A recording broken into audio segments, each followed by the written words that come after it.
এবারে খুব সংক্ষেপে শহীদ আব্দুল্লাহ বিন জাহিদের মাকে কিছু বলার জন্য অনুরোধ জানাচ্ছি। আসসালামু আলাইকুম। আমি শহীদ আব্দুল্লাহ বিন জাহিদের আম্মু ফাতেমাতুর জহুরা।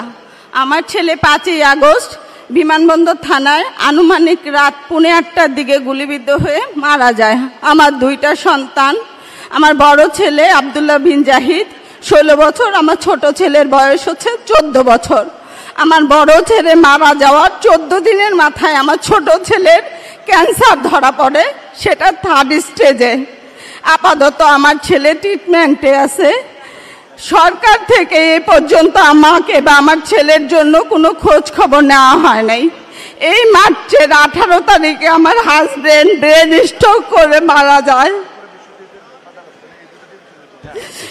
আমরা বিএনপির পরিবার থেকে আমার ছোট ছেলে জিসানের ট্রিটমেন্ট বাবদ যাবতীয় খরচ বহন করে, তারা আমার খোঁজ খবর নেয়। কিন্তু যাদের রক্ত দিয়ে আজকে এই দেশ গড়ছে সেই সার্জিদ হাসনাতকে আমরা 100টা ফোন দিলেও তারা আমার ফোন রিসিভ করে না। এই উপদেশটা, এই তত্ত্বাবধায়ক সরকার আজ পর্যন্ত পারে নাই আমাদের খোঁজ নিতে। আমার হাজবেন্ড মারা গেছে আজকে 3 মাস।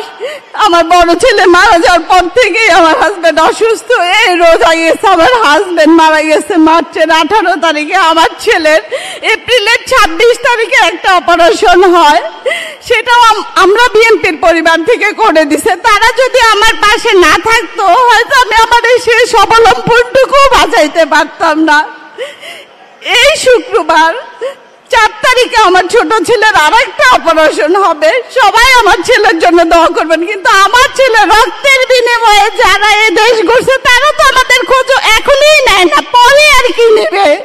আমরা বিএনপির পরিবার যদি আজকে আমার ছেলের সাথে আমার সাথে না থাকতো তাহলে আমাদের রাস্তায় দাঁড়ায় ভিক্ষা করতে হইতো, আর নাহলে আমার ছোট ছেলেও আমার কাছে থাকতো না।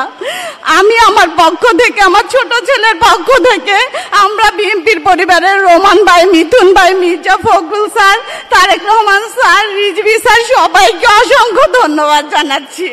আসসালামু আলাইকুম।